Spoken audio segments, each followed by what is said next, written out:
المولى ونعم النصير حسبنا الله ونعم الوكيل أعوذ بالله من الشيطان الرجيم بسم الله الرحمن الرحيم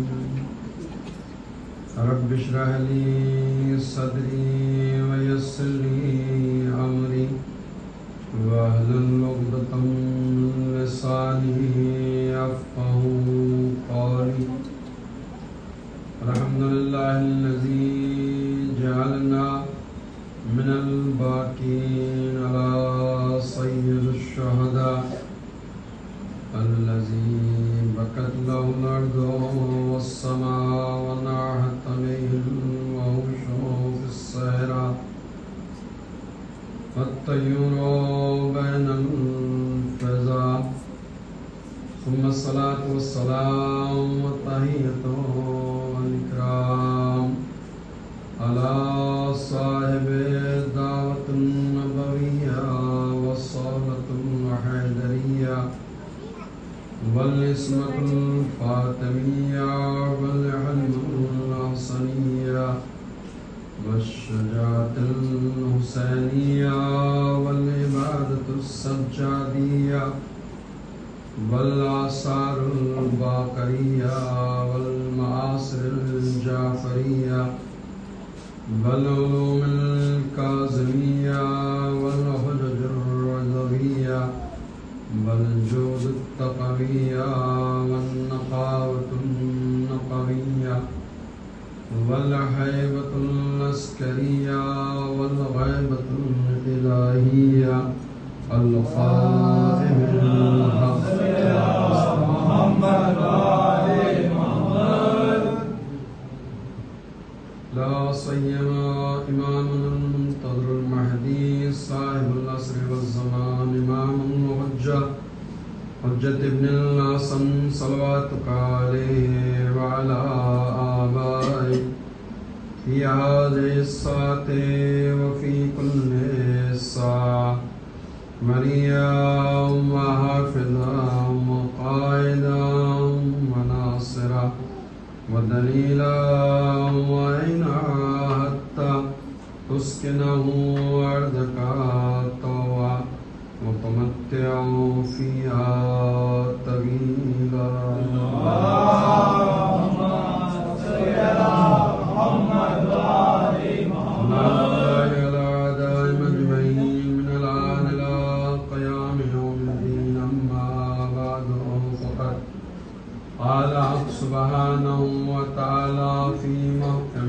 كتابه الحكيم وقوله الحكيم بسم الله الرحمن الرحيم إن الدين عند الله في هذه الساعة وفي كل ساعة مريا وحافظا وقائدا وناصرا ودليلا وعينا حتى تسكنه أرضك طوعا وتمتع فيها طويلا اللهم صل على محمد وآل محمد على دائم أجمعين من الآن إلى قيام يوم الدين أما بعد فقد قال سبحانه وتعالى في محكم كتابه الحكيم وقوله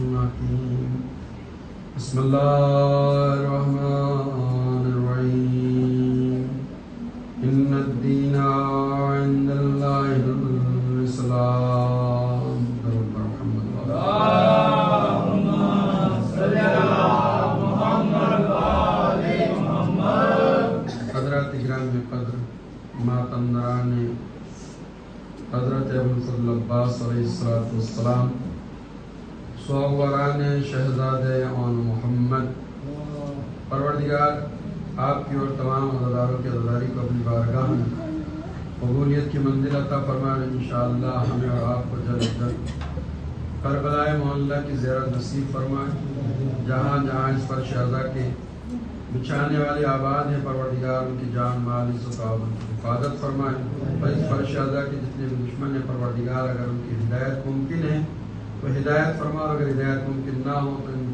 تمام افراد کے نجس وجود سے زمین کو پاک فرما، اور یوسف زہرا کے ظہور کے اللہ تعجیل عطا فرما۔ ایک درود پڑھے محمد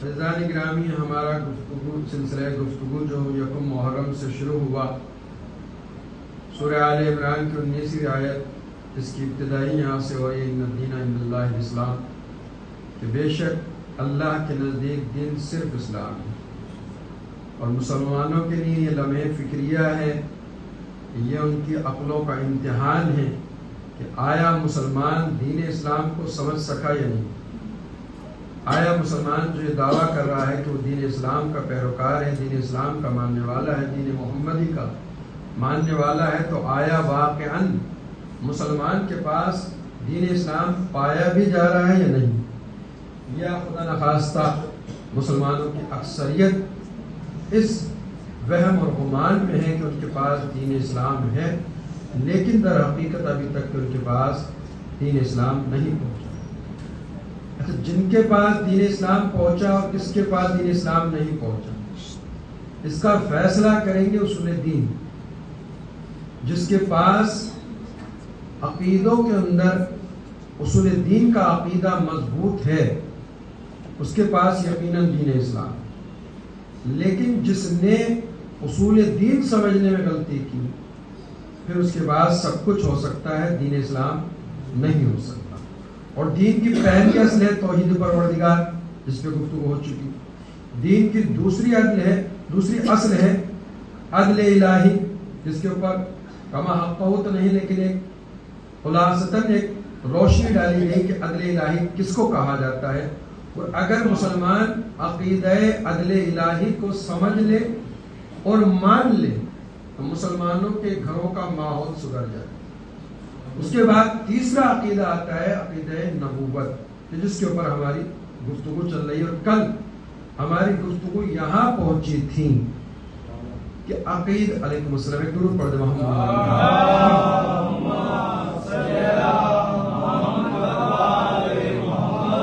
اب ہم اپنی کل کی گفتگو سے متصل ہو گئے، ہماری گفتگو یہاں بنے ہیں 40 سال کے بعد رسول بنے ہیں یا نہیں، رسول اس دنیا میں آنے سے پہلے بھی نبی تھے، اللہ ان کو نبی بنا چکا تھا، اللہ ان کو منصب رسالت کے اوپر فائز کر چکا تھا، دنیا کے اندر بعد میں بھیجا ہے۔ تو ہم شیعہ حیدر کرار کا تو یہ عقیدہ ہے کہ نبی ہوتا ہے جب سے پیدا ہوتا ہے، لیکن اکثریت مسلمان کا عقیدہ ہے کہ نبی نے اپنی نبوت کا اعلان 40 سال کے بعد کیا، نبی جو ہوئے وہ 40 سال کے بعد ہوئے۔ اعلان نبوت کرنا اور ہے اور نبی بننا اور ہے۔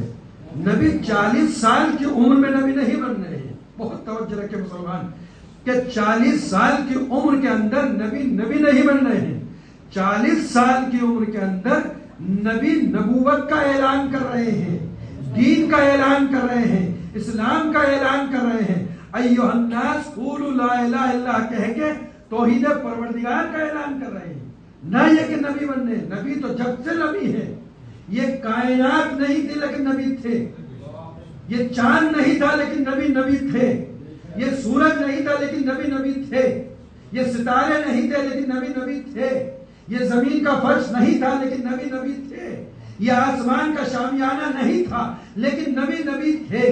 تو نبی تو پہلے، اول ما خلق اللہ نوری، نبی نے خود کہا کہ اللہ نے سب سے پہلے جس شے کو خلق کرا وہ میرا نور تھا۔ تو نور محمد تو کائنات کی ہر شے سے خلق ہونے سے پہلے موجود تھا، یہ الگ بات ہے۔ اور مسلمان کہہ رہا کہ نبی 40 سال کی عمر میں نبی بنے، تو بات کس کی مانی جائے گی؟ قرآن کی بات مانی جائے گی یا مسلمانوں کے جو بڑے ان کی بات مانی جائے؟ تو یقیناً ہر مسلمان یہی کہے گا کہ نہیں، بات قرآن کی مانی جائے گی۔ اچھا آئیے اب ہم مسلمانوں کو دعوت فکر دے رہے ہیں، جو مسلمان یہ کہتا ہے صبح شام قرآن کی تلاوت کر رہا ہے، رٹا مار رہا ہے، قرآن کا رٹا مارنے سے کچھ نہیں ہوتا ہے، قرآن میں غور و فکر کرنے سے ہدایت ملتی ہے، ورنہ رٹا مارنے والوں کی آنکھوں کا نور چلا جاتا ہے اور وہ اندھے ہو جاتے ہیں، لیکن جو محبت علی دل میں رکھ کر قرآن کو سمجھتے ہیں وہ نابینا ہو کے بھی ابو بصیر ہوا کرتے ہیں، ان کے یہاں ظاہری آنکھوں کا نور چلا جاتا ہے لیکن پھر بھی وہ دل کی آنکھوں کے نور سے ہر شے کو دیکھ لیتے ہیں۔ اب مسلمانوں کے لیے لمحہ فکریہ، مسلمان قرآن کی تلاوت کرے۔ دیکھیں ہمارا تو یہ عقیدہ ہے اور ہم اپنے عقیدے پہ برقرار ہیں کہ نبی اس کائنات کی تخلیق سے پہلے نبی تھے، نبی آدم کے نبی ہونے سے پہلے نبی تھے، نبی نوح کے نبی ہونے سے پہلے نبی تھے۔ یہ کون سا مسئلہ ہوا کہ ہم جو مفضول نبی ہیں ان کی نبوتوں کا تو پہلے سے کلمہ پڑھ رہے ہیں، اور جو ان سارے انبیاء کا سردار محمد مصطفیٰ ہے اس کا کہے کہ نہیں 40 سال کی عمر میں نبی بنے ہیں، تو یہ ناانصافی ہے۔ اور یہ ناانصافی کیوں ہو رہی ہے؟ کیونکہ عقیدہ عدل کو صحیح نہیں سمجھا۔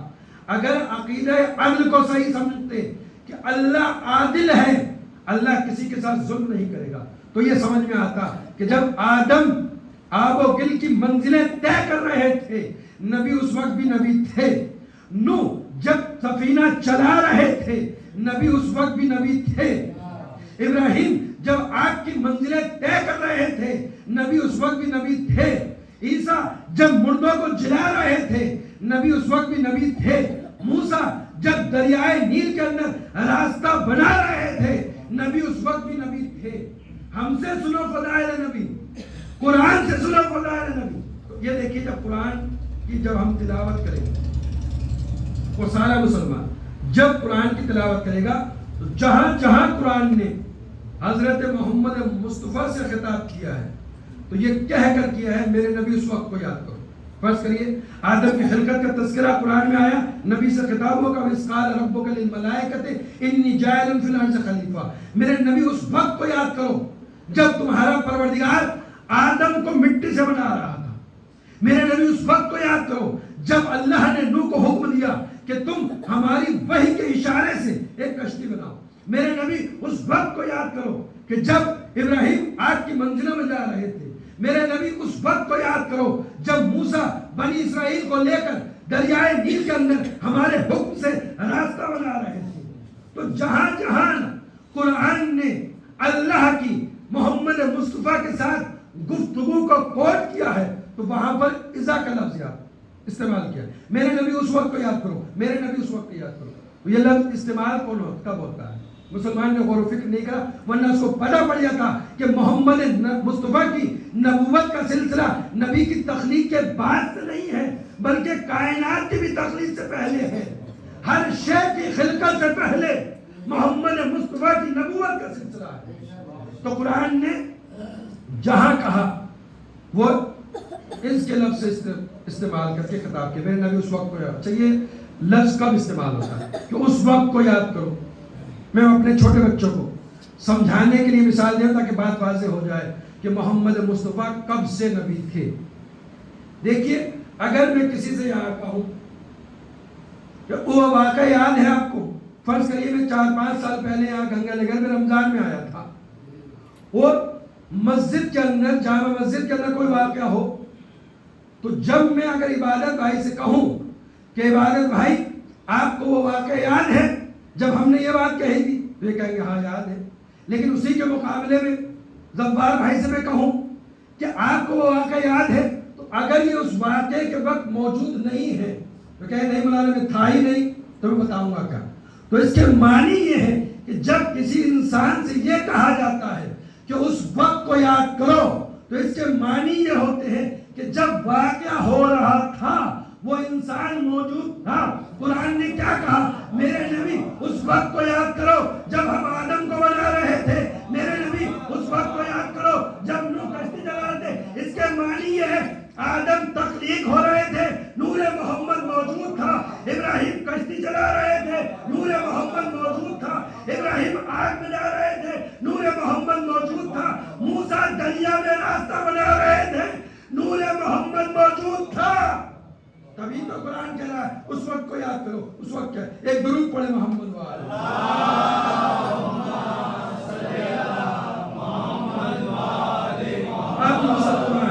اپنے ہاتھ میں قرآن لے, قبر رسول کی طرف رخ کرے اور فیصلہ کرے کہ نبی 40 سال کے بعد نبی ہوئے ہیں یا کائنات کی خلقت سے پہلے نبی تھے.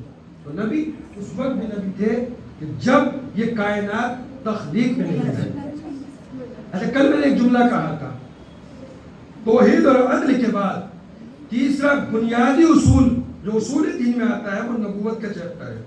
اور نبوت کے چیپٹر میں بھی سرکار رسالت آپ کی نبوت اور رسالت کا مسئلہ سب سے اہم ہے, اس لیے کہ حضرت محمد مصطفیٰ کا وہ مقام ہے کہ محمد مصطفیٰ ابھی دنیا میں آئے نہیں ہیں, محمد مصطفیٰ کی ابھی نبوت کا اعلان نہیں ہوا, لیکن قرآن نے آیت کے اندر کوٹ کرا تمام انبیاء کو مخاطب کر کے وَإِذْ أَخَذَ اللَّهُ مِيثَاقَ النَّبِيِّينَ, اور میرے حبیب اس وقت کو یاد کرو جب تمہارے پروردگار نے عالم ارواح کے اندر آئے میثاق ہے یہ کہ جب اللہ نے تمام انبیاء سے یہ عہد لیا لَمَا آتَيْتَكُم مِّن كِتَابٍ وَحِكْمَةٍ کہ ہم جو تمہیں یہ کتاب عطا کر رہے ہیں, یہ شریعت عطا کر رہے ہیں, یہ حکمت کی باتیں عطا کر رہے ہیں, دیکھو جب ہمارا ایک نبی آئے گا جو تمہاری کتاب کی تصدیق کرے گا اور ان باتوں کی تصدیق کرے گا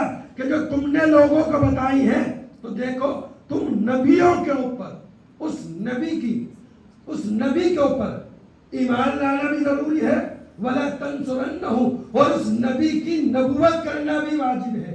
اس کے بعد آیت میں آگے بڑھ کے کہا قَالَ أَقْرَرْتُمْ, اے میرے معصوم نبیوں کیا تم نے اس عہد و پیمان کے اوپر اقرار کر لیا؟ تو آیت کہہ رہی ہے تمام انبیاء نے عالم ارواح میں کہا قَالُوا أَقْرَرْنَا, اے ہمارے پروردگار ہم اس بات کا اقرار کرتے ہیں کہ جو تو نے ہمیں کتاب و حکمت دی ہے, جب تیرا افضل نبی آئے گا کہ جو ہماری کتابوں کی ہماری نبوتوں کی تصدیق کرے گا تو ہم اس کے اوپر ایمان بھی لائیں گے اور اس کی مدد بھی کریں گے. یہ قرآن کی آیت ہے, کوئی عام آدمی کا قول نہیں ہے. تو اب جب آیت کہہ رہی ہے کہ تمام انبیاء سے اللہ یہ عہد لے چکا ہے کہ جب میرا ایک نبی آئے گا جو تمہاری شریعتوں اور کتابوں اور تمہاری باتوں کی تصدیق کرے گا, تو تم سارے نبیوں کو اس نبی کے اوپر ایمان لانا ہے.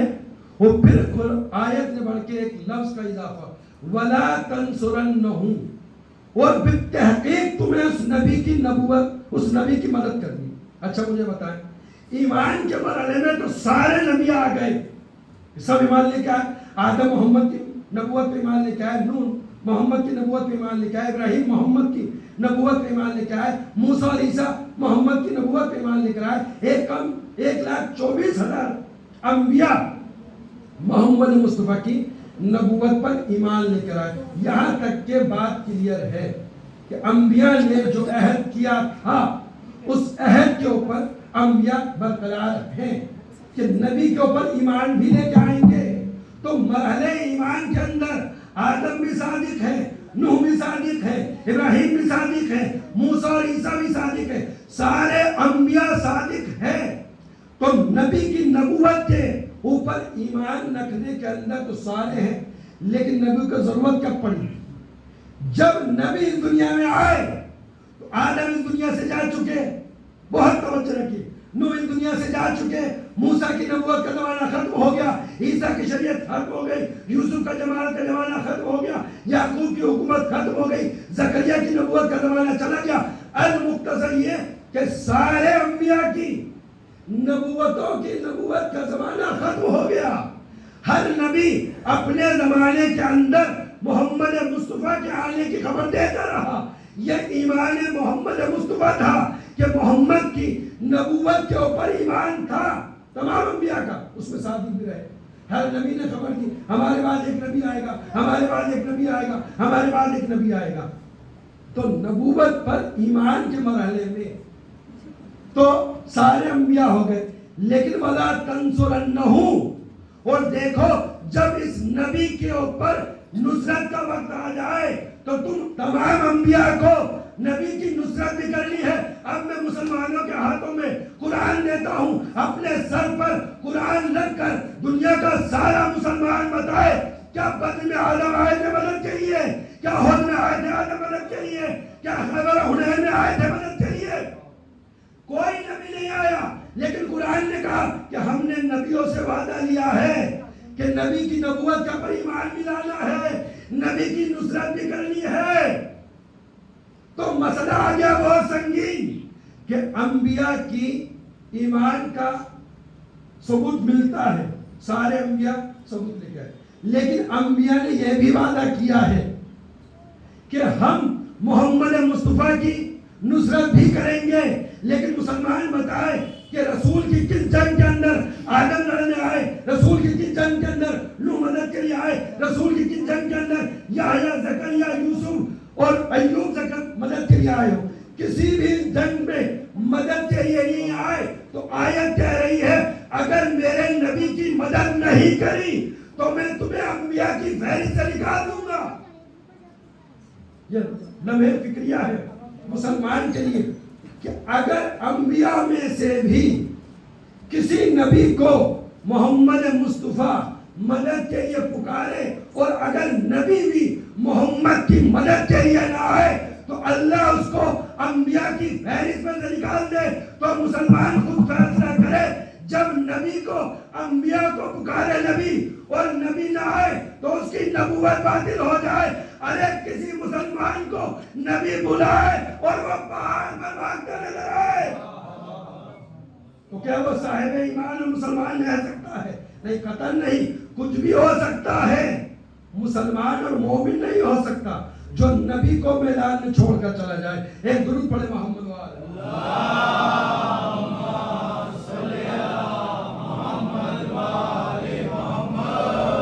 تو سوال تو پھر بھی اپنی جگہ برقرار ہے کہ کسی جنگ میں ہم نے کسی نبی کو نہیں دیکھا اور سارے انبیاء نے مدد کا وعدہ بھی کیا کہ ہاں پروردگار کریں گے.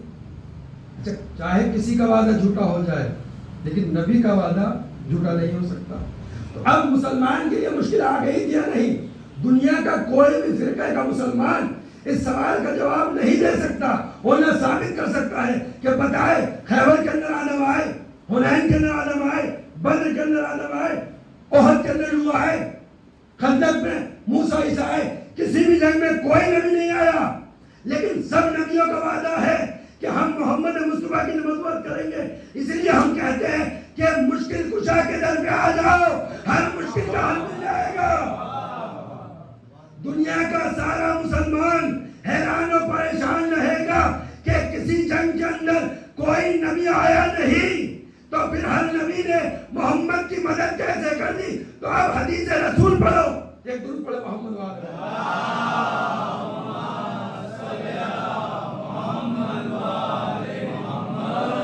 اب دنیا کا مسلمان جائے اور وہ من گھڑت حدیثیں نہ پڑھے کہ جو اہل بیت کے مقابلے میں آ گئی.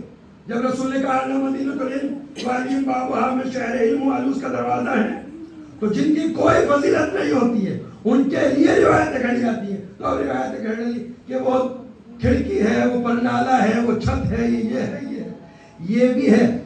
امام رضا علیہ السلام کی حدیث ہے,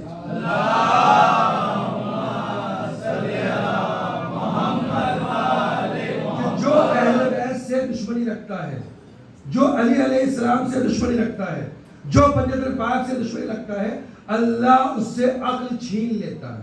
اور جب انسان سے عقل چھین لی تو اب وہ ہر جگہ ذلیل ہی ہوگا. تو جتنے بھی اہل بیت کے مقابلے میں آئے کسی کے بعد عقل ہے نہیں. حدیث کیا تھی؟ رسول نے کیا کہا؟ انا مدینۃ العلم و علی بابھا, میں شہر علم ہوں اور علی اس کا دروازہ ہے. تو فضیلت پہ تو لا نہیں سکتے کسی کو بھی کہ یہ بھی شہر علم کا دروازہ ہے, یہ بھی علم کا دروازہ ہے. اب ان کی فضیلت چھوڑنے کے لیے کیا کری؟ فلاں کھڑکی ہے, فلاں پرنالہ ہے, فلاں چھت ہے. میں نے کہا نا کہ جو دشمن علی ہوتا ہے اللہ اس سے عقل چھین لیتا ہے. یہ عقل چھین لی تھی, لہذا بیوقوفی والی حرکتیں کری کہ وہ کھڑکی ہے, وہ چھت ہے, وہ پرنالہ ہے. میں سارے مسلمانوں کو دعوت فکر دے رہا ہوں جو مدینۃ العلم والی حدیث کے اندر یہ جوڑ تھے کہ فلاں یہ ہے، فلاں یہ ہے، فلاں حدیث پہ غور تو کر لو، رسول نے کیا لفظ استعمال کیا؟ انا مدینۃ العلم، میں شہر علم ہوں، مجھے دنیا کا کوئی بھی مسلمان قرآن ہاتھ میں لے کر ذرا فیصلہ کر کے بتائے تو کیا آج تک کے دنیا کے کسی مسلمان نے کسی بھی ملک کے اندر کوئی ایسا شہر دیکھا ہو جس کے اوپر کوئی چھت ہو؟ بھائی کبھی آپ کا گنگا نگر شہر ہے، مجھے بتائے گنگا نگر والے کہاں چھت ہے، مجھے بتائے گنگا نگر والے کہاں کھڑکی ہے، مجھے بتائے گنگا نگر والے کہاں پر نالا ہے؟ تو یہ عقلیں چھین لی تھی، لہذا بیوقوفی والی حرکتیں کری کہ وہ چھت ہو گئے۔ بھائی شہروں میں نہ کھڑکی ہوتی ہے نہ چھت ہوتی ہے، علی رسول نے پہلے ہی پابندیاں لگا دی تھی، جتنی بھی فضیلتیں ہیں سب علی سے منسوخ کر دی، علی کے علاوہ کوئی فضیلت کسی کو مل نہیں سکتی ہے۔ ایک درود پڑھے محمد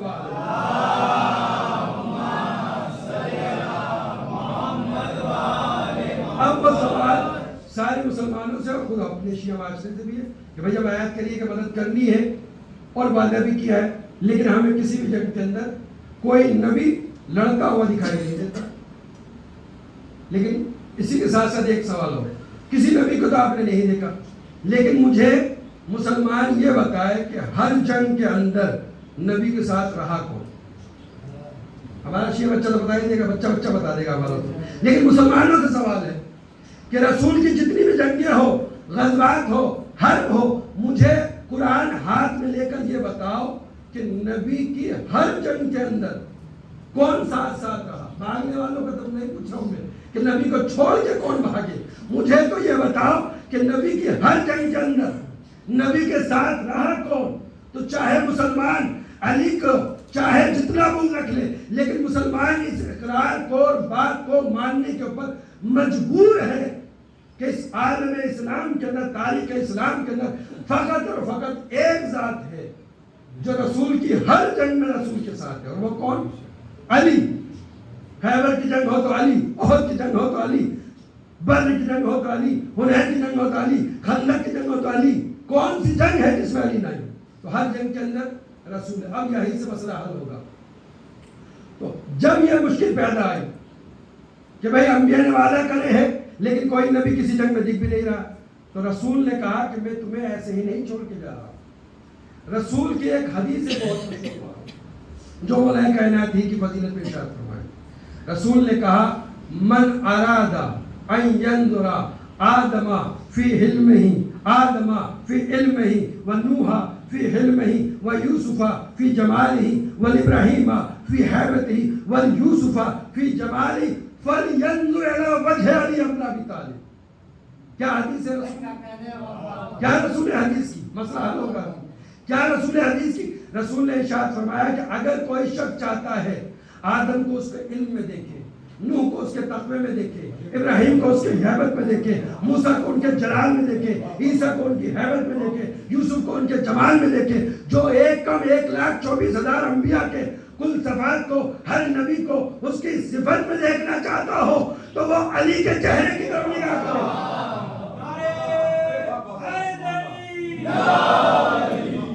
وہ علی کے چہرے کی طرف دیکھے۔ یہ ایک تنہا علی ہوں گے جو کہیں آدم نظر آئیں گے، کہیں نوح نظر آئیں گے، کہیں ابراہیم نظر آئیں گے، کہیں موسیٰ نظر آئیں گے، کہیں عیسیٰ نظر آئیں گے۔ بھائی مسئلہ حل ہو گیا نا۔ آدم نہیں آئے لیکن علی آئے، نوح نہیں آئے لیکن علی آئے، موسیٰ نہیں آئے لیکن علی آئے۔ یعنی علی نے ہر جنگ میں آ کر بتایا کہ میں انبیاء کا نمائندہ بن کے آیا ہوں۔ ایک درود پڑھے محمد والے۔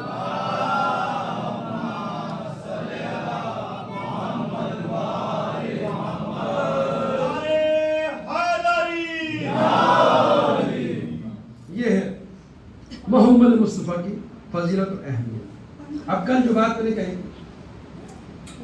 کہ ہمیں توحید اور عدل کے بعد نبوت کا عقیدہ مضبوط کرنا، نبوت کا عقیدہ تبھی مضبوط ہوگا کہ جب ہمارے پاس سیرت محمد مصطفیٰ ہو۔ وہ سیرت بہت توجہ سنیے ہوئے چھوٹے بچے اور جوان بچے، سیرت محمد مصطفیٰ حاصل کرنے کے 3 طریقے ہیں۔ بلکہ صرف سیرت محمد مصطفیٰ نے اس دنیا میں جو بھی انسان آیا اس کی اگر آپ کو ہسٹری اور لائف معلوم کرنی ہے تو اس کے 3 طریقے. فرض کریے آپ کو میری یہی اگر معلوم کرنی ہے زندگی حیات تو اس کے بھی 3 طریقے ہیں. نبی کی زندگی حیات معلوم کرنی ہے اس کے بھی 3 طریقے ہیں. امام کی زندگی اور حیات معلوم کرنی ہے تو اس کے بھی 3 طریقے ہیں. المختصر یہ کہ جو انسان ہے اگر اس کی آپ کو زندگی معلوم کرنی ہے تو اس کے 3 طریقے ہیں. پہلا طریقہ کہ آپ اگر ہماری فرض کریے ہسٹری معلوم کرنی ہے تو پہلا طریقہ یہ ہوتا ہے کہ اس کے دوستوں سے پوچھا جاتا ہے. فرض کریے گنگا نگر میں جو ہمیں نہیں جانتے کسی نے نام سنا مولانا نقی حسین صاحب آئے ہوئے ہیں مجلس پڑھ لیں. اب وہ صرف نام سنا ہے. ہماری اگر ہسٹری اور لائف معلوم کرنا چاہتے تو کیا کریں گے؟ بھائی عبادت بھائی سے رجوع کریں گے, دانی بھائی سے رجوع کریں گے, عبداللہ بھائی سے رجوع کریں گے, ہمارے بزرگ محترم انور بھائی کی طرف پاس جائیں گے. آپ بتائیے مولانا نقی حسین صاحب کیسے؟ تو یہ میری زندگی بتائیں گے کہ مولانا ایران میں پڑھے ہوئے ہیں, لکھنؤ میں پڑھا ہے, وہاں کے بعد ایران چلے گئے, ایران کے بعد اب آئے ہیں اور مولانا کی یہ تعلیم ہے اور یہ ڈگریاں ہیں اور فلاں شہر کے رہنے والے ہیں, فلاں صوبے کے رہنے والے ہیں. یہ بتا دیا. یہ میری ہسٹری بتائی. کون؟ یہ جو میرے دوست تھے, یہ جو میرے باہر کے رشتے دار تھے, انہوں نے بتائی. لیکن کیا مکمل ہسٹری پتہ پڑ گئی؟ بھائی انہوں نے اتنی بتائی جہاں سے میری اور ان کی دوستی کا سلسلہ شروع ہوا. بہت توجہ رکھیے. سیرت رسول جو مسلمان تک کے نہیں پہنچ پائی اس میں غلطی مسلمان نے یہ کری ہے کہ جو غلط طریقے تھے ان طریقے سے سیرت حاصل کر, جو پرفیکٹ طریقہ تھا اس کو چھوڑ دیا, اس کو ایک ہی طریقہ. تو میری سیرت معلوم تو پہلا طریقہ کیا ہوا کہ آپ دوستوں سے پوچھیں. دوسرا طریقہ اگر اس سے زیادہ بھیا باہر کے بتا دیں گے ان سے ملے. دوسرا طریقہ اگر اس سے زیادہ زندگی معلوم کرنی ہے تو کیا ہوگا کہ جو ہماری اہلیہ محترمہ ہے ان سے پوچھیں گے کہ بھئی مولانا کے ساتھ دن و رات ساتھ رہتی ہے. دوسرا طریقہ جو ہماری سیرت معلوم کرنے کا ہو یا کسی بھی انسان کی وہ یہ کہ آپ اس کی ازواج کی طرف رجوع کریں. تو آپ بتائیں مولانا کیسے؟ تو اب وہ بتائیں گے. اب یہ اچھا یہ ہوتا ہے اگر شوہر نے زوجہ کی ڈیمانڈ کری کہ مجھے اماں کے گھر لے چلو اور شوہر لے گیا, یعنی ہماری بیوی ہم سے خواہش کریں کہ ہمیں اپنے والدین کے بعد لے چلو اور ہم لے چلے اور اس کے بعد آپ پوچھے تو جو کوالٹی میرے اندر نہیں ہے وہ بھی بتا دے گی بیوی کہ میرے شوہر کا تو کمال ہی نہیں ہے, ان کے جیسا تو آدمی ہی نہیں ہے, وہ تو فرشتہ صفت ہے, فرشتہ صفت. اور اگر خدا نہ خواستہ مجھ سے ناراض ہو کہا کہ مجھے اماں ابا کے گھر لے چلو اور نہیں لے جاتے تو آپ کیونکہ غصے میں ہے. اب جب آپ پوچھیں گے کہ آپ بتائیے آپ کے شوہر کس نے, تو جو وہ میرے صفات ہے ان کو چھوڑیے, جو میں نہیں کرتا وہی بتا. ارے مولانا چھوڑ دو, منبر پہ پڑھنا اور بات ہے, میدان عمل میں آنا اور بات ہے. منبر پہ کہنا کہ نماز شب پڑھ لو, مولانا خود ہی نہیں پڑھتے. دوسروں سے کہنا کہ خمس نکال دو, مولانا خود ہی نہیں نکالتے. تو بیویوں کا مزاج ہوتا ہے, اگر ان کے مزاج کے مطابق شوہر چل رہا ہے تو جو صفات نہیں ہے وہ بھی بتا دیں گے, اور اگر ان کے مزاج کے مطابق نہیں چل رہا ہے تو جو صفات ہیں وہ بھی گھٹا دیں گے. یہ بھی ہو گیا ناقص. میری زندگی مل گئی تو کیا مکمل مل گئی؟ میری زندگی میری لائف پوری مکمل پتہ ہے. بھائی بیوی کب آئی میری؟ جب 25 یا 26 سال کی عمر میں میری شادی ہوئی تو بیوی میری حیات کے اندر آئی. تو میری بیوی جو میری زندگی کو بتائے گی وہ اس وقت کا بتائے گی جب شادی ہونے کے بعد میرے گھر میں آ گئی, لیکن مکمل زندگی نہیں بتا پائے گی. مکمل زندگی کون بتائے گا؟ آپ کی پیار سے بھی پوچھیں گے آپ کو مکمل زندگی چاہیے مولانا کی, تو آپ نے کہا اگر مولانا کی مکمل زندگی چاہیے تو ان سے پوچھو کہ جس کی گود میں مولانا کا بچپن گزرا, ان سے پوچھو جن کی آغوش میں مولانا کی جوانی گزری, ان سے پوچھو جن کی آغوش میں پڑھ کے مولانا جوان ہو, یعنی میرے گھر والے, میرے ماں باپ, میرے چاچا تایا, میرے بھائی, یہ بتائیں گے. یعنی تیسرے مرحلے کے اندر آپ کو اب مکمل ہسٹری ملے گی مولانا کی کہ یہ پیدا کب ہوئے, پیدا ہونے کے بعد انہوں نے بچپنے میں مکتب میں کتنے سال پڑھا, مکتب میں پڑھنے کے بعد اسکول کتنے سال پڑھے, اسکول میں تھے تو یہ لڑائی جھگڑا کرتے تھے یا صحیح تھے, جب 15 سال کے ہوئے تو نماز پڑھنے کے عادی تھے یا نہیں تھے, جب کالج جانے لگے تو یہ حرام و حلال سے بچتے تھے یا نہیں بچتے تھے, یہ کتنی سال کی عمر میں لکھنؤ پڑھنے گئے,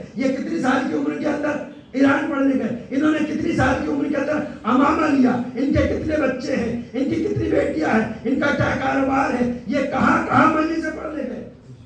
اب آپ کو مکمل سیرت ملے گی جن سے اہل بیت سے. تو جو مکمل سیرت حاصل کرنے کا طریقہ ہے وہ ہے کہ اہل بیت سے لیے جائے. مسلمان نے سیرت رسول لی لیکن پہلے اور دوسرے طریقے سے لی. مسلمان نے اصحاب سے سیرت لی، انہیں کو سب سے بڑا مانتا ہے یا نہیں؟ انصاف کی بات ہے. مسلمان میرے بھائی بتائیں کہ انہوں نے جو سیرت رسول لی کس سے؟ وہ صحابی ایسے، صحابہ ایسے تھے، غاریات تھے اور یہ تھے اور فلاں تھے، انہوں نے اتنے جگہ کر لی، انہوں نے اتنی جگہ کر لی. تو کس سے سیرت رسول لی؟ صحابیوں سے. صحابی کب بنا صحابی؟ جب محمد مصطفیٰ کی رسالت کا کلمہ پڑھ لیا تب. یا لفظوں کو بدل دوں، جب 40 سال تک کے صحابی بت پرستی کی زندگی گزار چکا اور محمد مصطفیٰ کی رسالت کا اقرار کر کے دائرہ اسلام میں آ گیا تب صحابی بنا ہے. اب جو صحابی بتائے گا تو وہ تو دائرہ اسلام میں آنے کے بعد کی زندگی بتائے گا نا، کہ رسول نے ایسے جگہ کری، ایسے نماز پڑھتے تھے، یا رسول پجامہ اونچے پہنتے تھے، یا تراویح پڑھتے تھے، یا کچھ بھی پڑھتے تھے. تو یہ صحابی بتائے گا. لیکن صحابی کہاں کی زندگی بتائے گا؟ رسول کے باہر کی بتائے گا. کہ رسول جب بازار میں جاتے تھے تو کیسے چلتے تھے، رسول جب کسی سے ملتے تھے تو کیسے ملتے تھے. تو مکمل سیرت تو نہیں ملی. تو پہلے سیرت کا طریقہ جو اپنایا مسلمان نے وہ اصحاب کو پکڑا. لیکن وہی غلطی کہ مکمل سیرت رسول اصحاب سے نہیں گزری. اور مسلمان آگے بڑھا تو دوسرے طریقے پہ آ گیا کہ اصحاب کے بعد ازواج رسول پہ آ گیا مسلمان، کہ ہم نے سیرت ازواج رسول سے لے لی. یہی تو وجہ ہے نا کہ بعد وفات رسول زوج رسول سے تو مسلمان دین لے رہا ہے، لیکن جو سلونی کا دعویٰ کر رہا وہ پھر وہی ہوا جو میں نے اپنے بارے میں کہا تھا کہ اگر بیوی شوہر سے خوش ہے تو یہ ماحول تو ہمیں رسول کے گھر میں بھی نظر آ رہا ہے. صرف ایک تنہا خدیجہ تھی جو رسول سے محبت کرتی تھی، ورنہ خدیجہ کے علاوہ جتنی بھی بیویاں آئی وہ سازشیں ہی کرتی رہی. لہذا یہی وجہ ہے کہ جب مسلمان نے رسول کی بیویوں سے لیا اور اس میں بھی اس بیوی کو چھوڑ دیا کہ جس نے اپنا سب کچھ لٹا دیا، ننھی منی بیویوں سے لیا، تو پھر وہی ملے گا کہ بیوی یہی کہے گی کہ میں رسول کے گھر میں آ گئی اور رسول میرے لیے گڑیا لے کے آتے تھے. تو ناقص سیرت ملی نا. مسلمان خود بتائے یہ اپنا مذاق نہیں بنا رہا. مسلمان سیرت رسول کا مذاق نہیں بنا رہا ہے کہ رسول کی بڑی چہیتی تھی. رسول اس کو جب کوئی مداری مدینے میں کرتب دکھانے آتا تھا تو رسول اس کو کندھے میں بٹھا کے لے جاتے. یعنی دیکھیں خود مسلمان اپنے نبی کی توہین کر رہا ہے. تو یہ غلطی کہاں کر رہا ہے؟ کیونکہ مسلمان نے غلط طریقے سے سیرت رسول لی. لہذا اس مسلمان کو وہی رسول ملے گا کہ گڈے گڈیوں کے کھیل کھلا رہا ہے رسول، تماشائیوں کرتب دکھا رہا ہے رسول. اب تیسرا راستہ ہے کہ جو شیعہ حضرت کرار نے اپنایا کہ رسول کی اگر مسلمان کو صحیح طریقے سے سیرت معلوم کرنی ہے تو اس در ابو طالب پر آنا پڑے گا. جس ابو طالب نے بچپنے سے لے کر محمد کو جوان کرا، جوان کرنے کے بعد محمد کی شادی کری، اس ابو طالب سے ملے گی سیرت رسول. ایک درود پڑھے محمد والے.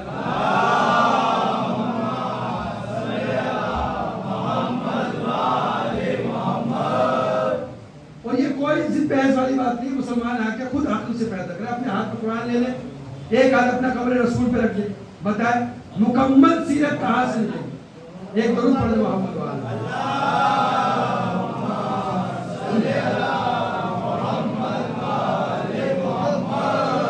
مکمل سیرت کہاں سے ملے گی؟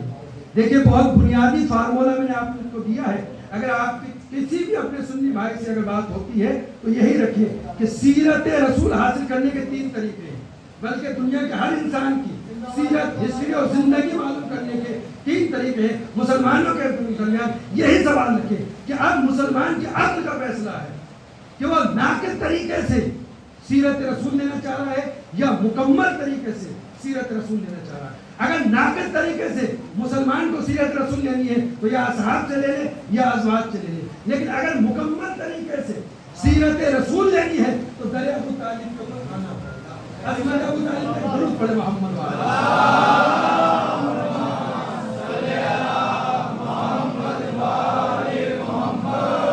اچھا, اب عظمت ابو طالب کو سمجھے مسلمان. کتنا بڑا ظلم کرا مسلمان. مسلمان نمازیں پڑھتا پڑھتا مر جائے, مسلمان حج کرتے کرتا مر جائے, مسلمان روزہ رکھتا رکھتا مر جائے, مسلمان جہاد کرتا کرتا مر جائے, مسلمان تراویح کرتا کرتا مر جائے, اگر ایمان ابو طالب پہ اس کا ایمان نہیں ہے تو نہ اس کی نمازیں اسے بچوا سکتی ہیں, نہ اس کے روزے اسے بچوا سکتے ہیں, نہ اس کے حج اسے بچوا سکتے ہیں. اچھا, یہ ہم بات محبت ابو طالب میں نہیں کہہ رہے ہیں, حق یہی ہے, عقل یہی کہہ رہی ہے. ابو طالب سے بڑا مومن کوئی ہے نہیں, یعنی علی سے بھی بڑے مومن کا نام ہے ابو طالب, اس لیے کہ علی کل ایمان ہے اور ابو طالب کل ایمان کے بھی باپ ہے. یہ ہے ایمان ابو طالب. اچھا, عقل سے فیصلہ کرے مسلمان کہ واقع ایمان ابو طالب بحث کی چیز ہے. ایمان ابو طالب کی بحث ہو ہی نہیں سکتی. جو بحث کرے وہ خود دائرہ ایمان سے خارج ہے. اچھا, میں سوال کروں پھر مسلمان سے, آپ بھی کر سکتے ہیں جب گفتگو ہو. مسلمان قرآن کو سب سے افضل ہے نا, افضل کتاب ہے نہیں. اللہ نے 4 کتابیں نازل کری, توریت, زبور, انجیل اور قرآن. سب سے افضل قرآن ہے قرآن, ٹھیک. اچھا, میرا سوال یہ ہے کہ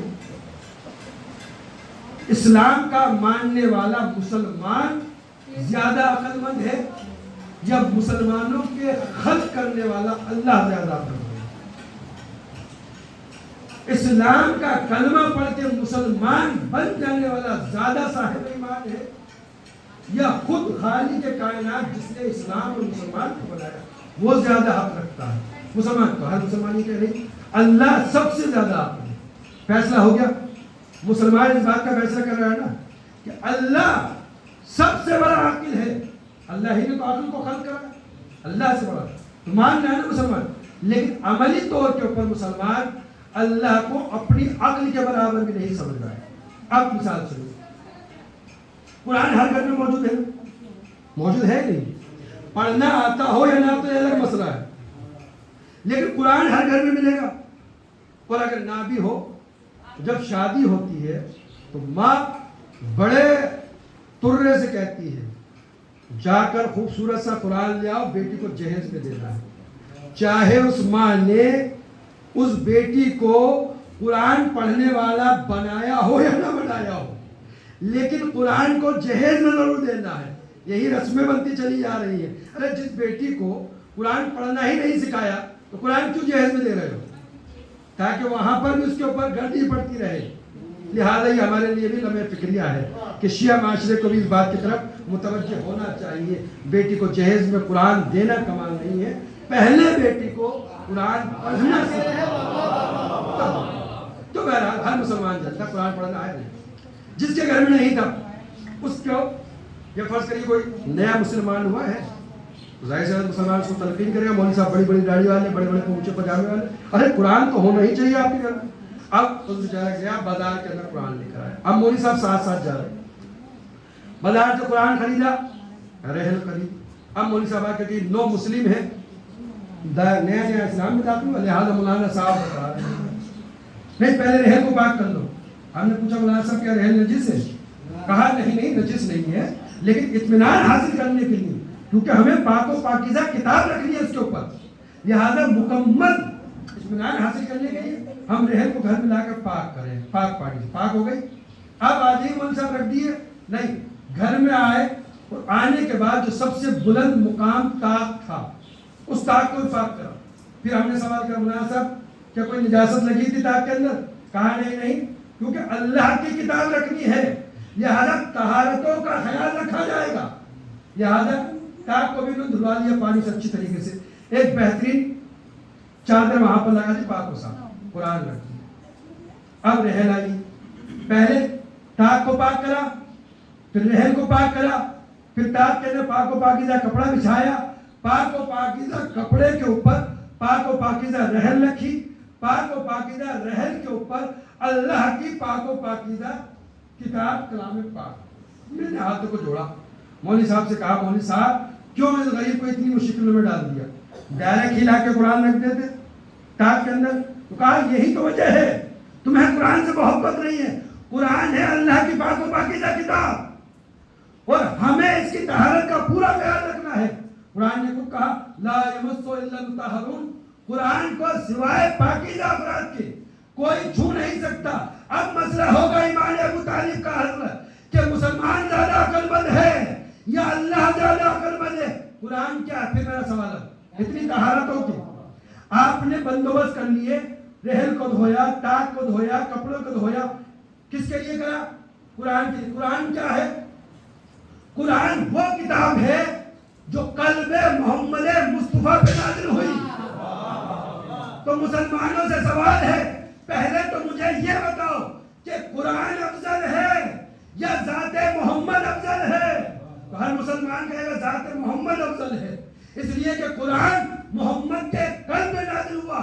تو جب جو چیز محمد کے قلب پہ نازل ہوئی، مسلمان جب اس کو اپنے گھر میں رکھنے کے مرحلے میں لے کے آیا تو اتنی طہارتوں کا انتظام کیا، رحل کو دھویا، تاج کو دھویا، کپڑے کو دھویا، پھر پاک و پاکیزہ کتاب رکھی۔ اے مسلمانوں، قرآن ہاتھ میں لے کر بس مجھے اتنا بتا دو، کیا اللہ کو تمہارے جتنی عقل بھی نہیں ہے کہ تم تو قرآن کو گھر میں لاؤ تو اتنی طہارتوں کا خیال رکھو؟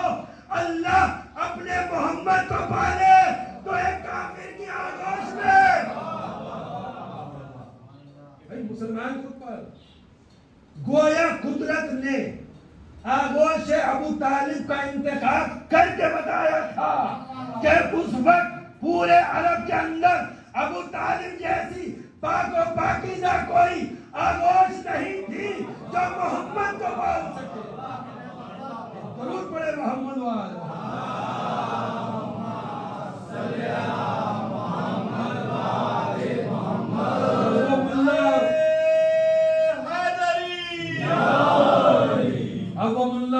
مولوی جا کے اپنی باتوں کے اوپر ذرا غور و فکر کریں، جو کہتے ہیں کہ شیعہ فضائل رسول نہیں پڑھتے۔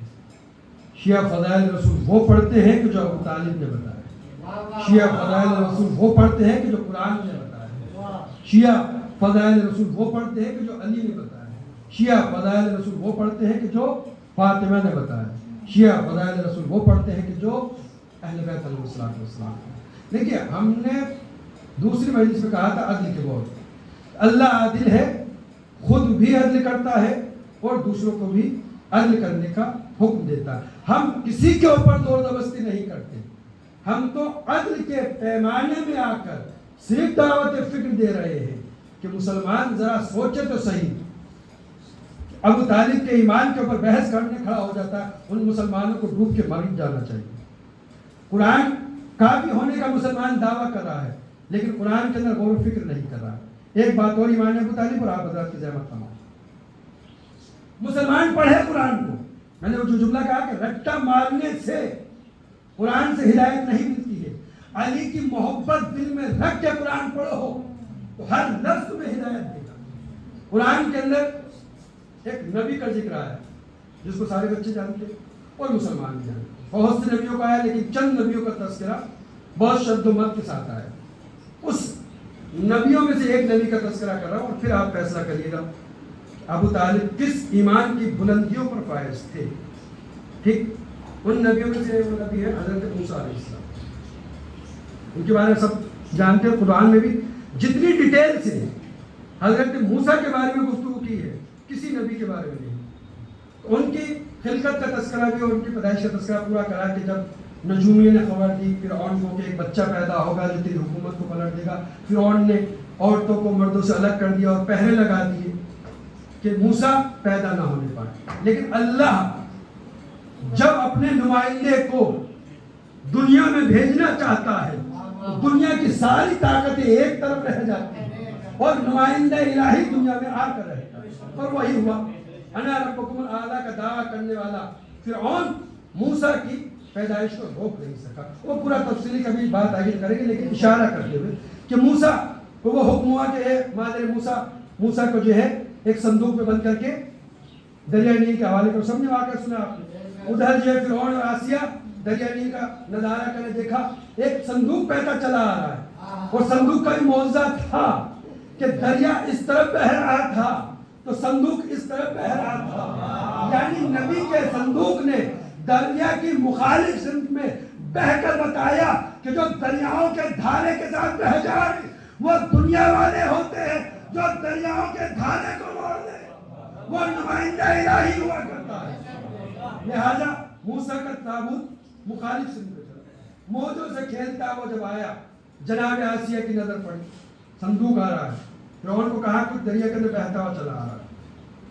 اب تاریخ لکھنے والے لکھتے ہیں کہ جب صندوق قریب آیا اور فرعون نے ہاتھ بڑھایا تو صندوق پیچھے ہٹ گیا. پھر فرعون اپنی جگہ پہ آ گیا. پھر موجوں نے صندوق کو ہچکولے دیے، صندوق پھر کنارے قریب آیا. فرعون نے پھر چاہا کہ ہاتھ بڑھا کے صندوق کو پکڑ لے، صندوق پھر پیچھے چلا گیا. تیسری مرتبہ پھر موجوں نے صندوق کو پھینکا اور موسیٰ کا صندوق کنارے آیا. فرعون نے چاہا کہ اب لپٹ کے پکڑ لے، لیکن صندوق پھر چلا گیا. جب 3 مرتبہ فرعون کوشش کر چکا تو تھک ہار کے بیٹھ گئی. اب آسیہ بڑھی، جیسے ہی آسیہ بڑھی، ادھر سے آسیہ بڑھی، ادھر سے موسیٰ کا صندوق بڑھا. تو آخر یہ معجزہ کیا ہے؟ فرعون 3 مرتبہ کوشش کر چکا، صندوق پیچھے ہٹ گیا. آسیہ پہلی مرتبہ بڑھی، صندوق آسیہ کے بعد چلا آیا. تو مفسرین یہ لکھتے ہیں کہ کیونکہ فرعون کافر تھا اور نبی کسی کافر کے پاس نہیں جا سکتا.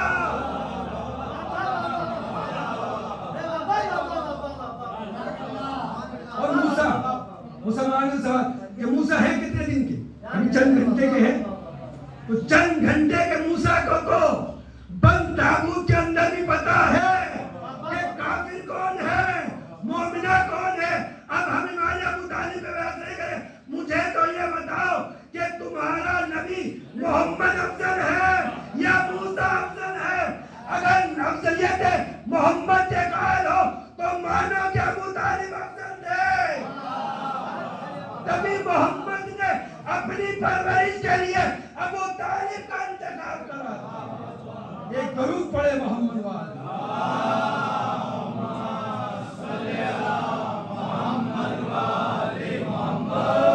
یہ بات ہے بھی تاریخ میں لکھا ہوا، ایسا نہیں کہ ابو طالب نے خود اپنا نام پیش کر دیا ہو کہ میں محمد کی پرورش کروں. نہیں، جناب عبد المطلب نے اپنے سارے بیٹوں کو بلایا تھا، کہا دیکھو میں جانے والا ہوں لیکن یہ اللہ کی امانت ہے، اس کی حفاظت کرنا تمہاری ذمہ داری ہے. بتاؤ تم میں سے کون محمد کی پرورش کرے گا؟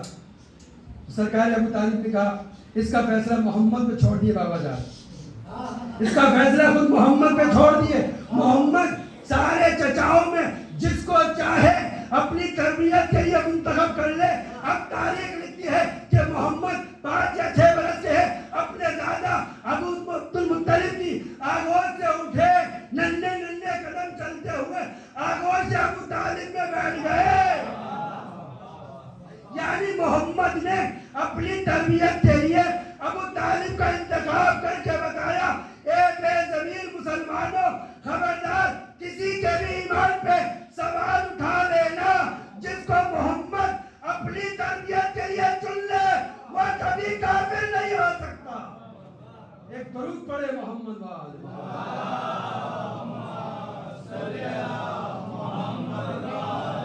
یہ ہے ایمان ابو طالب اور یہ ہے نبوت کی ضرورتیں. عقیدہ نبوت ہمیں درست رکھنا چاہیے کہ نبی خود پاک ہے، لہذا نبی کے پرورش کرنے والے بھی پاک و پاکیزہ ہوں گے. لہذا پورا عالم اسلام کا مسلمان اپنے بنیادی عقائد کو پہلے درست کرے.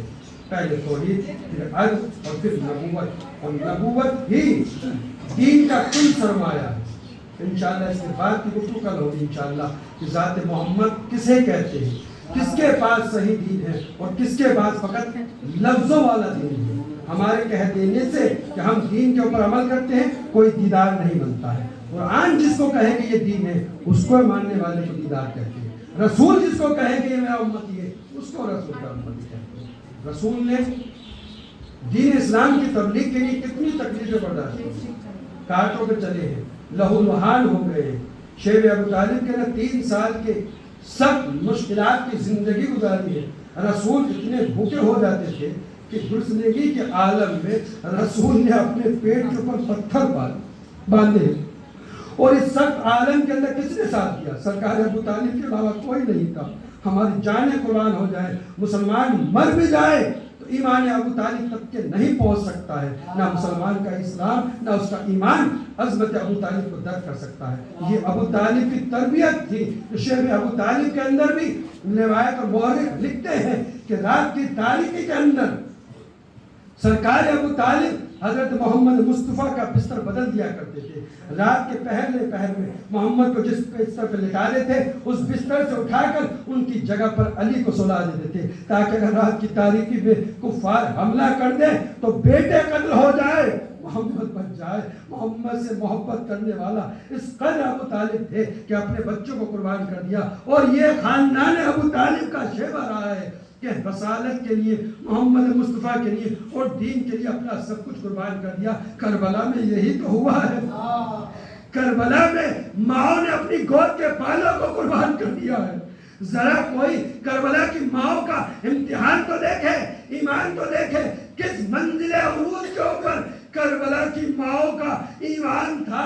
ذرا سوچئے، وہاب قلبی جو 17 دن کے دودھا بنے ہوئے ہیں، جو چند دن پہلے اسلام قبول کر رہے ہیں، لیکن وہاب قلبی کی ماں کا ایمان دیکھیے کہ اپنے ہاتھوں سے وہاب قلبی کو سوار کر رہی ہے، سجا رہی ہے، اور وہب کو میدان کارزار میں حسین کے اوپر صدقہ کر رہی ہے۔ اور مقتل لکھتا ہے کہ جب وہاب قلبی شہید ہو گئے اور ظالموں نے وہاب قلبی کا سر کاٹ کے وہب کی ماں کی طرف پھینکا کہ لو اپنے بیٹے کے سر کو لے لو، تو مقتل لکھتا ہے کہ وہب کی ماں نے وہب کے سر کو لیا، واپس میدان کربلا کے مقتل میں یہ کہہ کر پھینکا کہ ہم جو چیز حسین پہ صدقہ کر دیتے ہیں وہ واپس نہیں لیتے ہیں۔ حضرت اللہ کون ہے وہب کی ماں؟ عیسائی مذہب سے آئی تھی، اسلام کو قبول کر لیا۔ کرے جب عیسائی مذہب سے آنے والی ماں کا یہ ایمان ہو تو ذرا سوچو جو حسین کی بہن ہو۔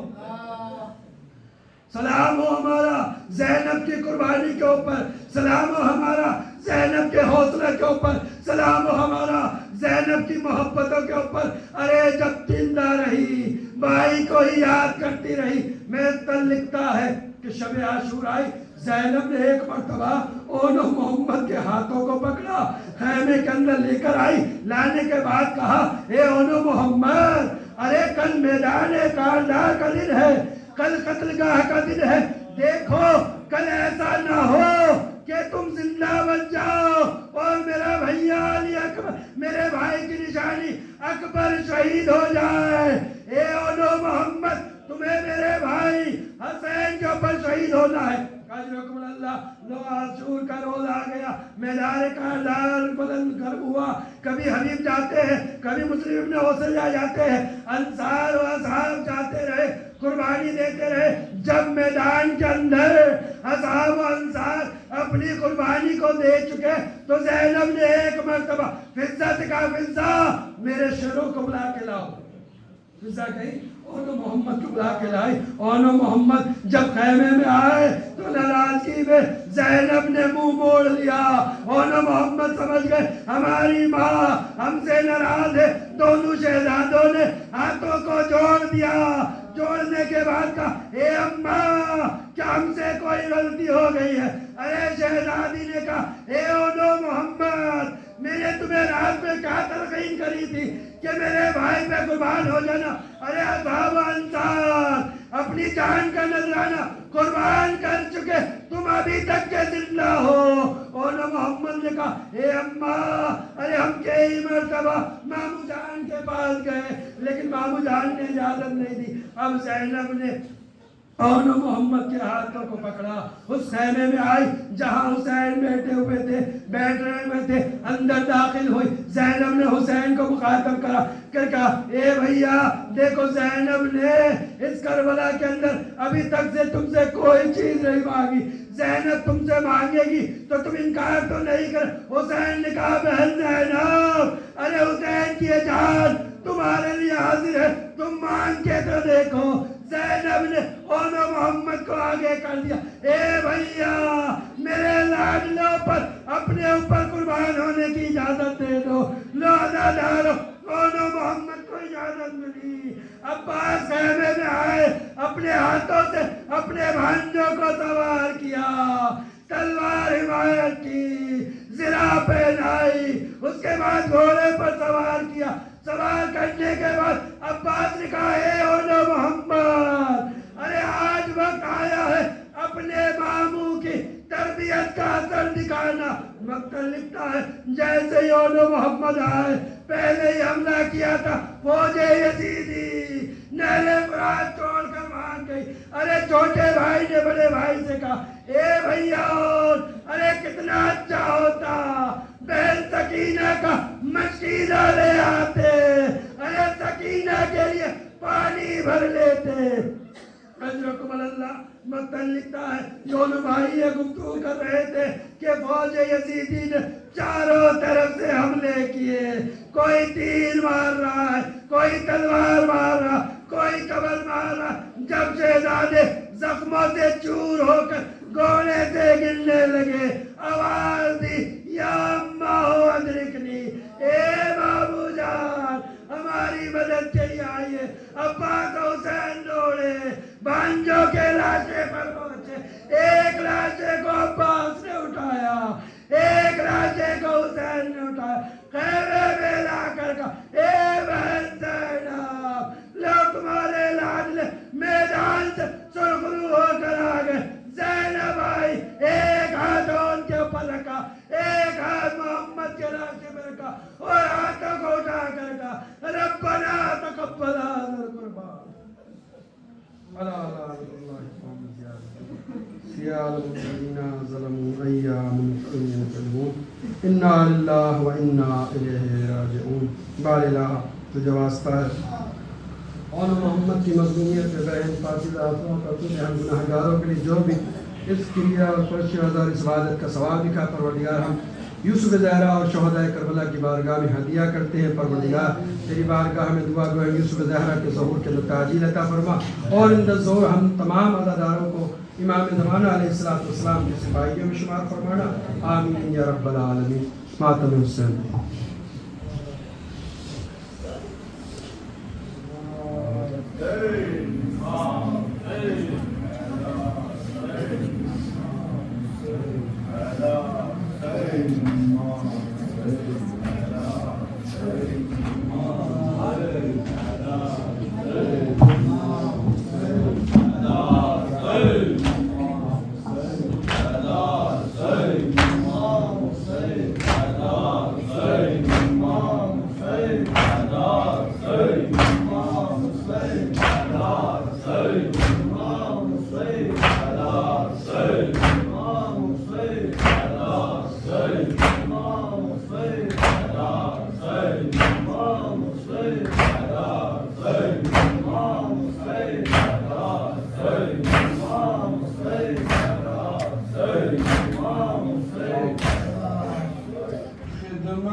شاہ میں زینب کے پسر آئے ہیں، خدمت شاہ میں زینب کے پسر آئے ہیں، خدمت شاہ میں زینب کے پسر آئے ہیں، خدمت شاہ میں زینب کے پسر آئے ہیں، عہد یہ نصرت شبیر کا کریا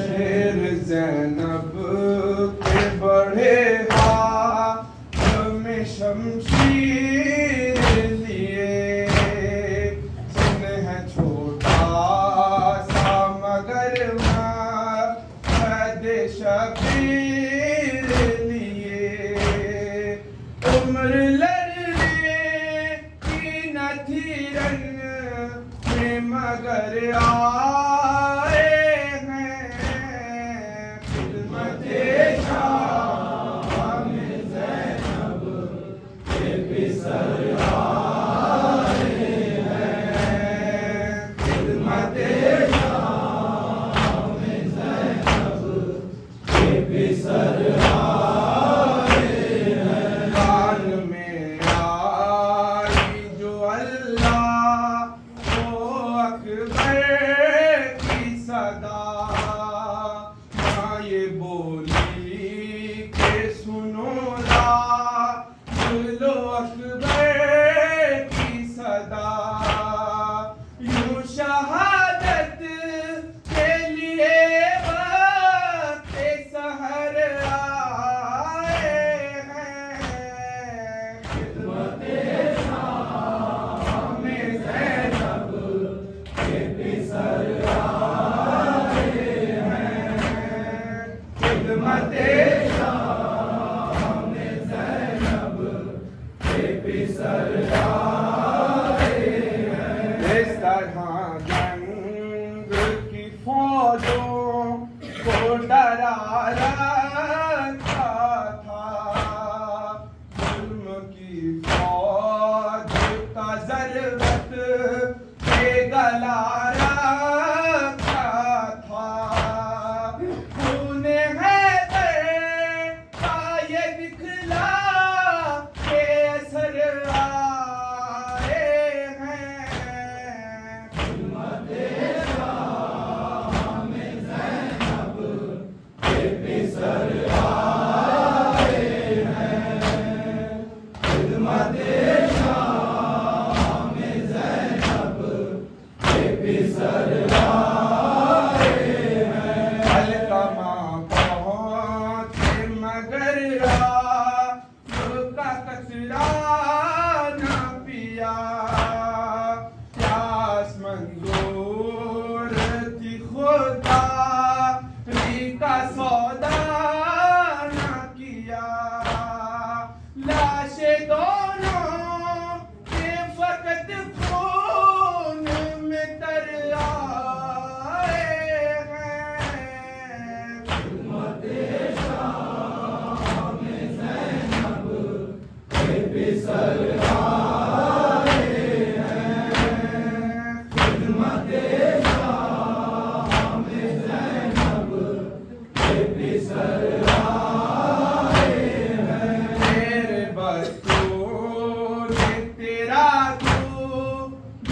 جب تاج پہنایا جائے لازمی ہے کہ انہیں اس میں لگایا جائے بی بی زینب جو تیرے لوگ ہر آئے